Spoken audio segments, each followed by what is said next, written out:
নমস্কার বন্ধুরা, আমি সুতৃষ্ণা। আজকের রেসিপিটি যদি ভালো লেগে থাকে তাহলে অবশ্যই চ্যানেলটা সাবস্ক্রাইব করে নেবেন আর একটা লাইক করতে কিন্তু ভুলবেন না। এখানে নিয়ে নিয়েছি ছোট ছোট করে কেটে রাখা ফুলকপি, আলু, কাঁচা লঙ্কা আর টমেটো। কড়াইতে সাদা তেল গরম করে শুকনো লঙ্কা আর 5 ফোড়ন দিয়ে দেব। দিয়ে দিয়েছি ডুমডুম করে কেটে রাখা আলু আর ফুলকপি। এবার খুব ভালো করে ভেজে নেব। যারা কম মশলা পছন্দ করেন তারা অবশ্যই একবার এইভাবে বানাবেন, আশা করি আপনাদের খুব ভালো লাগবে।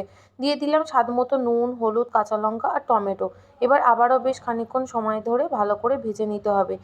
খুব ভালো করে ভেজে নেওয়া হয়ে গেছে। এবার দিয়ে দেব পরিমাণ মতো জল। দিয়ে একটু নাড়াচাড়া করে নিয়ে ঢাকা দিয়ে দেবো, যাতে আলু আর ফুলকপিগুলো ভালোভাবে সেদ্ধ হয়ে যায়। 10 থেকে 15 মিনিট ঢাকা দেওয়ার পর ঢাকনা খুলে দিয়ে দিলাম স্বাদ মতো চিনি আর সবশেষে দিয়ে দিলাম ধনেপাতা। এবার একটু নাড়াচাড়া করে নিয়ে আরও 2 মিনিট 3 মিনিট ফুটিয়ে নেওয়ার পরে আবারও একটু ঘাটা দিয়ে ঘাটা করে দিলেই তৈরি সাদামাটা আলু ফুলকপি। শীতের সকালে রুটি, লুচি, পরোটার সাথে অবশ্যই ট্রাই করবেন। ভালো লাগলে শেয়ার করে পাশে থাকবেন।